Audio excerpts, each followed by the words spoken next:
the side. Very rare, by the way. Very, very rare.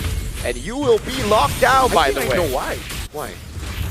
Wait, you don't know why, or you do know why? I know why. Why? He doesn't go for the Purify because he trusts that Valence. Oh my. Like, that's me thinking meta. Yeah. Like he telling his coach, do I need Purify? And then the coach is like, do you think you need Purify? From what happened yesterday, makes sense, right?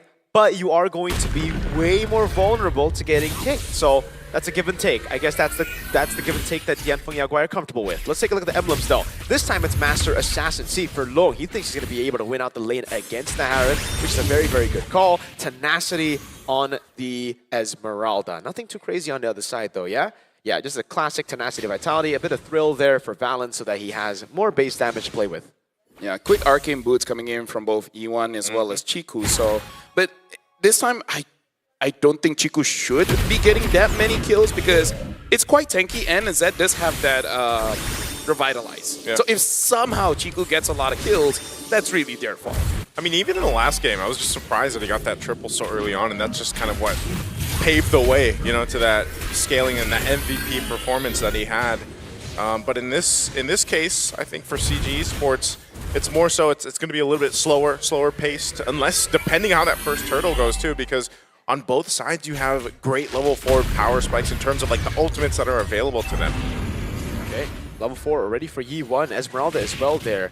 There should be a free turtle. There should be no chance unless Gary steals it away. Let's see. I don't know if Gary can get there in time. He's already... Oh, he does! Goes in with Retribution out from Super Ken as Chiku picks up a kill. They're going to be going for more a kick, not in the direction, but it doesn't matter. Valence lives despite under the turret. They pick up 2 plus a turtle.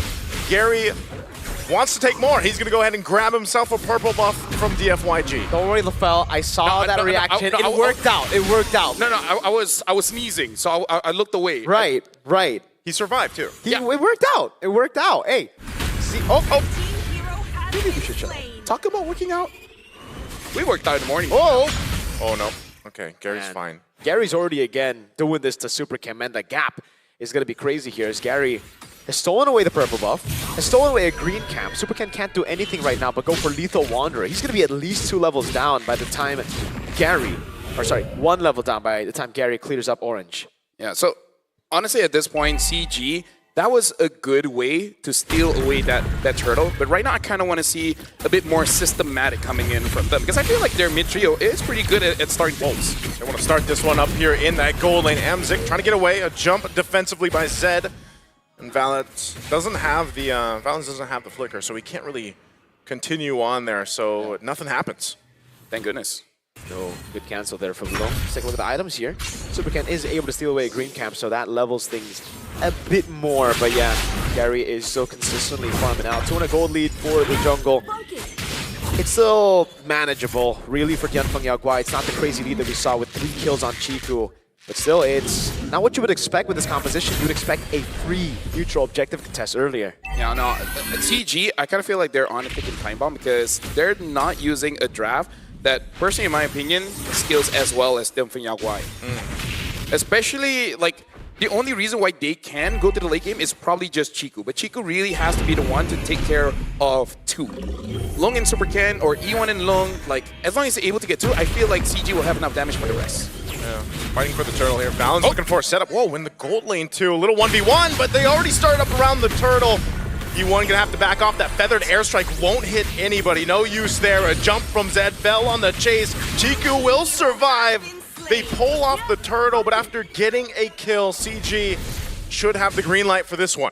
I think the observers understood the site. Yeah, you know what? Yeah, I'm gonna say that's one of the few times that I would be like, yo, W observer for me to play up because thank goodness we didn't get a full view of Yi1 just completely ulting nothing. Yeah, like honestly, a lot, right? That entire thing happened.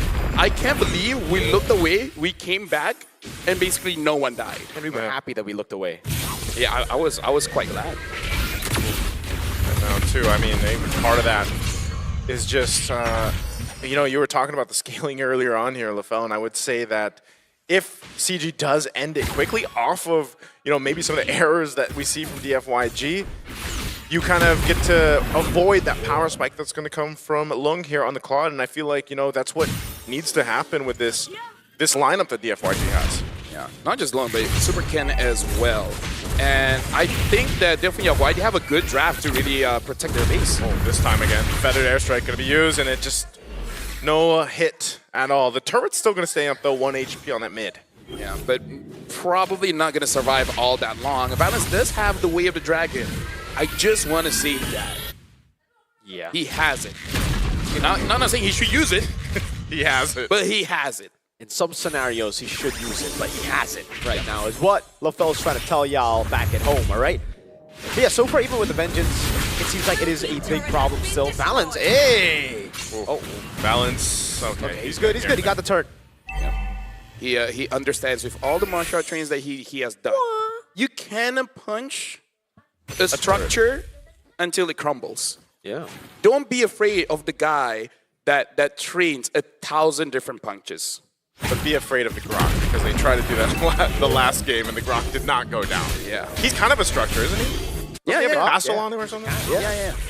Oh, they go on Balance. Oh, Balance. Not sure if he's going to be able to. Okay, he does. Kundo, Feather Airstrike, not enough damage either. Didn't even have to burn the Flicker.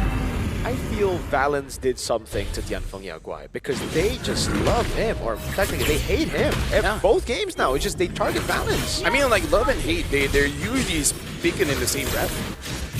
Usually how a lot of fight starts. Gary going to do the same thing here where he just shows up, gets the Retribution off. They're going to go for it, and that he does! Gary again, 3 for 3 on these turtles for CG, and I don't think they're going to force anything further, man. DFYG just struggling. I like that the CG, they're basically just playing macro, not really forcing fights, understanding that Dianfengyaoguai is the one that has to get away. There's the kick, fell. Trying to bob and weave out of there. Thorn Rose doing quite a bit, but still, it's just CG taking what they want. A3 is going to be fine. He's on that Uranus, and they just continue playing that macro level. We got to look at the items here to really see, like, what's the difference, especially when it comes to farm. Looking at here, it's really mid-diff again. Yeah, I don't know how to say it lightly, man, but E1 is getting gapped so hard. It's not even funny. Like, the Feather Airstrikes have just been missing. Fell? Oh, fell, even with a Vengeance. There's 3 members of CG here. He does try to get away, but Chico will go ahead and secure that kill. And now a Feathered Airstrike dropped down this time. Super Ken to follow through, finally getting something for DFYG, but they're just losing across the map. Yeah, so for CG, again, they're just really punishing Dianfengyaoguai. Dianfengyaoguai have tried to deal damage, but as long as these Feather Airstrikes don't land the way they should, it's going to be a struggle. And the fact that E1 is so far behind means that it's going to be easier and easier for CG to dive through and to stop E1 from getting Feather Airstrikes. Because usually on Farsa, you get one Feather Airstrike and then you run and it's already okay because you've done enough damage. Yeah. In this case, you go Feather Airstrike and you miss it, then you run, you don't do any damage, and you've just gone away. Okay, Mountain Striker being used, just clearing up this top side, keeping Gary under control here. They might try to make a play once again, and AOG going to be used, and the A3 will try to get out. He's taking quite a bit of damage, and he will still survive long enough. Now, Gary trying to disengage here with Valens trying to help him out. They're full force here. Finally, Loon getting a kill on the board, and now Valens on the run. DFYG will pick up a kill in perfect time. Lord's up, and now Amsic joined the fight. Dropping down that Zaman Force, but Vel pops and he stays alive with a bit of shield, and Amsic's the one to get punished. This is a turnaround for DFYG. Yeah, that was a whole lot of what just happened there, where CG, they overextended and it looked like they didn't have enough damage, and even I'm not entirely sure why. Oh, this is a time for them to go ahead and secure themselves the Lord. Valens jumps in. He's gonna get caught all by himself now. They're just trying to delay the Lord. Gary, can he get here in time? He's so far away. Super Ken will secure the Lord. A jump. Chiku trying to survive, popping off the bolts here, but he had to flicker out. So the scaling. Dianfengyaoguai have really good scaling, and technically they did scale, but also CG, Harith was bottom lane. A lot of times you'd be like, what is the Gore lane doing in the bottom lane if you're playing solo? But this ain't solo, man. They actually can communicate. They should know that Amsic was down below, yet they took the 4v5, and that's why you saw Dianfengyaoguai win it out. It was also a very awkward fight because CG, it looked like they already baited enough resources to back away with the N3 tanking up all the damage, but then they kept on going. that should have been a good sign to back off, right? Year 3 was already low. He needs to at least sustain back up regen. Yep. He has the chance to Ice Pauldron now with Oracle, but the thing is, a few of those kills went too low on the Claude. A very broken pick currently. And you can see with the 3-item power spike now, he's going to start doing damage. Oh, and a jump. Going to force Amzik back, and Lung jumps in with a blazing good. He does BMI on back to safety, but Amzik taken out, and now under the turret. CG on the run and trying to get away here. The stun comes through as Chiku falls. And Lord still up. DFYG quickly turning things back in their favor as they take out a tier 2. Mid lane's going to be pushed by Gary, though. He's going to go for his own tier 2 turret push. They deal with that. Gary tries to get something that looks like that tier 2 will fall. Feathered airstrike once again. Yeet 3 flickers defensively. They want their base turret here. DFYG made the work, and they get that base turret. Yeah, honestly, right now for CG, they're just a little bit all over the place. There's no real system. There's no real structure on what they're trying to do. There's no communication saying like who goes in first, last, and etc. They're playing based on instincts, right? What do you feel like? What do you want to do now? And what they want to do now is like, I want to limit test. Let's see if we can kill Vel. And then they couldn't kill Vel. They sneak around a little bit too close, trying to bait them out, but then they just don't realize they're putting themselves in danger. I just wonder what happened to the macro gameplay that we were seeing in the early game, right? CG were playing such a good game of MLBB. They had the leads. They got perfect turtle. They were building towards a bigger lead, but now they're the ones caught. AOG. AOG going to be used. It's on Yeet 3, so nothing to follow up off of that. And so you find back to it, and I think that's the question, is what happened in the macro level of gameplay we're seeing from CG. I think you just kind of have to settle back in and kind of recalibrate. Now that the Holy Crystal is in the hands of Amzik, you know, he's got his power spike too. Lung hit his earlier, about a minute or so ago, but Amzik's positioning too, you know, it's got to be very on point because there's so many ways to cut Amzik off on the disengage, just like we saw happen to Chiku. Yeah, because honestly, whenever Amzik fights, it's kind of he's all alone, right? And I feel like Harv is more annoying when there's so many targets that you kind of lose track of Harv in the middle of a team fight. But if Harv is all alone, then you know how to catch that guy. And you know what happens when a guy gets caught? What happens? I don't know. Oh, I was waiting for an answer there. But yes, the Harith, we did say they was going to struggle already, right? Up against the Claude and the Farsa. Oh, Valens goes in with a flicker, trying to get a kick. He's going to get AOG taunting the Unbreakable, zoning in, but meanwhile, Vel will fall. Good damage come through from Amzik, and now Gary caught with the stun, and Lung jumps in with the blazing unit, but he's going to get kicked, and now Lung in trouble as he falls to trade 3 for 2. And CG Esports, they'll go to start this Lord. Super Ken is still up on the retribution though. But that was the best pick I've seen from Valens so far. Yes, sir. Pretty Lord because of it as well. The instant punish from CG. I don't know which one was like the one I should highlight. The botched initiation or the fact that Dianfengyaoguai lost that fight. Dianfengyaoguai, definitely. Because I kind of feel like that. Because it's what? Yeah, we're gonna be looking at an instant replay here, right? Let's break this down. It was a botch engage coming in from CG, but then we got to look at the response here. They were all focused on Valens, and all the while Amzik was all alone, able to deal damage. He won a lot of damage on Gary, got caught, got stunned up, and Lung. I understand why you have to make the move, because if he cleaned that up, they would have won. Sure. Now they're knocking on doorsteps. What happens here? Lord's will go charge in. Lord will actually be cleared out very quickly. Good clear. Gary will jump in. Oh, execution. Lung has to flicker out. And now in the mid lane, Amzik trying to stay alive, but he's taking it down. Revitalizing him in clutch here from Zed. He'll take some damage. They're going to run him down. I'm not sure if he wants to go for an angle here, too. Way on the side. They want to force this fight. Knowing without Amzik, maybe they can take it. Gary trying to help Yeet 3 out. Yeet 3 concentrate there to heal back up. Gary now trying to get away. Lung jumps in. Blazing to it. The damage is there. They'll take out Valens and Yeet 3 next. Double for Super Ken. That was honestly amazing coming in from Dianfengyaoguai, catching the mistake of CG Esports and Amzik on this entire actually, you know what, the entire of CG Esports. The bane of of their draft right now is honestly that gotcha. Every single time someone dies, they got taunted, right? CG needs to stay calm and not get taunted. Don't put themselves in a situation where you're going to get hit by E1 because the entire game E1 has struggled with that. But the moment Zed is able to catch either Gary or Amzik, that's GG. It's over. Like at this point, Barca it really does like the right type of place. Yeah, it's. I don't know what's talking about sometimes it really just feels like that bad as well. CG had the siege. Yeah. It looked really good. They came back away after losing one, but they just stayed, right?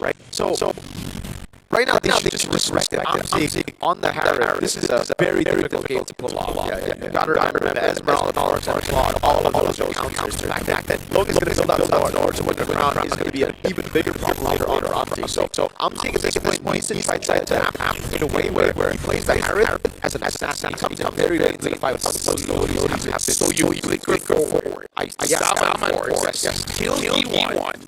And then die, and then let everyone else do their job. No, like the proper assassin, not that kind of assassin. You have to win with your opponent. You have to come in late. So when all those are very, you come in like a baby play style. You come in very late. So yeah. Good thing is for CG, they managed to actually weather the storm to a point where now they have the far lane advantage. Like the base rate, they can take the one on top board, top. Now CG have a way, deal with a way, and the bottom lane, I know they don't work well. Get spotted out, so low already. I'm not bound to get away from this. Better airstrike drop down already. Down the horse as well. Some controls on the side being used. Despite the floor though, still going to be slow and steady. We'll see if this time Gary ain't even able to deal the only Jack goes for this one. That was pretty sad. Hold on. The Lord is still there. Gary winning with right command that far. So we go for it. Yeah, okay. Go reset. Nothing to call. Just back off. We need these ultimates. Yeah. Bottom lane, something to do with that. Actually, really good. Because the wave is actually super low. It's not that down there. Actually, for what's happening on bottom lane, that will be determining factor as it moves out. Able to deal with L. Jump already used by head. Quite a bit of damage. Goes in the unbreakable. Goes to the yard block. Finalized. He's in trouble. Gets lowered. Secured. Logan is gone. Head is gone. Esport will take down 3. Going for Bell as well. E1. So he's got to disengage. Back to base. Bell has enough shield and defensiveness. He's going 1v3 now. And with Lord secured, CG will just go ahead and get ready to go with the Lord. And now just don't throw. Right. Got the Lord. Gary's still there. Yes, still there. It's the Val not here. And yeah, you have to deal that way in base too. He beat airstrike that. He won! With the airstrike, he gets caught and there. The Lord is still as well. So when I say go forward, yeah, you want not exactly how I thought it was going to be, but hey, it happened. Good. Bottom time. And they clear out the bottom lane as well. Great cuts by Bell. Great position by E1 as well. Not to back off. Just split his round so that CG could go to the end. I don't know if they're actually going to continue to put pressure, knowing that E1's down for another 15 seconds. No flicker available on Valley, so they can't quite force it when they look at the base turret on the bottom. CG sees the win in their sights, and they actually end up trying to clear out the minions. DFYG holding on. Re-engage, or they just take the safe route and let things reset. I like that CG actually gets slow there because, again, you could easily throw there, and at 19 minutes, that's an instant win for DFYG to just all minutes, especially if Lung does not die. Exactly. Again, this game for DFYG is going to be careful with his timing. The longer the game goes, the more important timing becomes. Yeah. Peel for your backline, Zed. E1, Lung, and Superkin are all very vulnerable. If the Lancelot gets back, there's no one to stop him, so at least you need to be using the Revitalize to heal the back up, especially considering Gary, by the time he gets to the back line, he would already have punctured Vel maybe twice, Yep. and then Zed once. So that means like stacked up on the War Axe, stacked up on the Puncture as well. And that's why you saw Lung also. He couldn't react to it because he didn't expect that much damage. That's something with the Lancelot, right? The longer the fight goes and the more he's able to build up before he gets to you. Once he gets to you, you're popped. Yeah, and I feel like something that CG has to be careful of is all this Winter Crown. Because worried that they might use everything, Yes. and then they just have nothing. Yeah, and that's why the positioning around this next Lord is so important. You know, and for a while, you got to remember that Lord earlier on, taking down that base turret up top, now plays a part in this next Lord take for CG Esports. But I think, you know, it's almost more so for DFYG not to overextend in a way, not to get a little too overzealous, and at the same time, utilize the defensive options they have here. So that purple will be taken. Gary's got that under control. They're going to make this way to this Evolved Lord.